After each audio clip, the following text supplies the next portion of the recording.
change. No surprise, according to many, but also the bank did raise its economic growth prediction for this year. Joining us to talk about this, John Schmuel joins us. He's an investing reporter with the Financial Post. So, John, a lot of people not surprised, right? This key rate many did not anticipate would rise. What about the other half of this, the economic growth prediction? A little more rosy.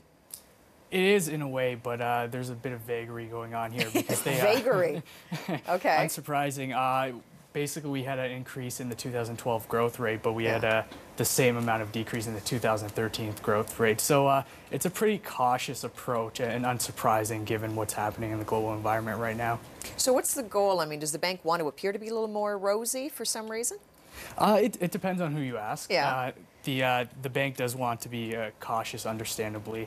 Canada is doing better than a lot of other countries, but we're still, I mean, we're not immune to what's going on in Europe. Right. We're not immune to the type of recovery happening in the United States right now. So I think the bank just wants to project a very cautious path right now. Mm-hmm. What about rates? I mean, safe to say what? They're not going to go up anytime soon, but what does that really mean?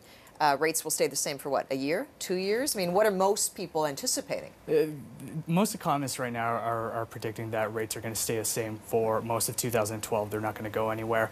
There are a few bears that are thinking that things are going to get bad and that we might see a decrease in the first half. But basically what it means for Canadians is that mortgages aren't going to change too much, that lending costs are going to more or less remain the same for at least the near term. Well, you mentioned mortgages. Got to ask you about that recent deal that was offered by at least one Canadian bank so far, that 2.99 5-year closed mortgage rate. Why offer that up? I mean, what's the thinking on the bank's behalf?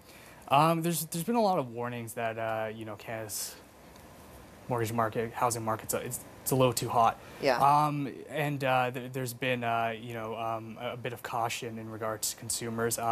In BC, we've seen the HST kind of take a hit as far as home buyers go. They've been staying away because of that. So I think this is just to let people know that, hey, you know, we don't think things are going to get bad. We don't think there's going to be a 25% drop in the housing market because a lot of people I speak to are holding off on buying homes just because they're worried. So what you're saying is that's just a little bit of preemptive sort of defense that the banks are playing, right? Yeah. An extra enticement to get people to keep those mortgages flowing. Exactly. Although it is a little strange because they're having a lot of banks warning that Canada's market might be it's sort of a double-edged sword, isn't it? Yeah, it's very strange. But regardless, are we going to see more banks offering sweet or sweeter deals? Can it get any sweeter than that for a mortgage? I doubt it. Closed? I doubt it, but they do tend to follow each other. So I wouldn't be surprised if maybe another one jumped in there. Yeah, okay, well, keep watching. Good for those who still need mortgages, that's for sure. John Schmuel, an investing reporter with the Financial Post, joining us. Thanks, John. Thanks.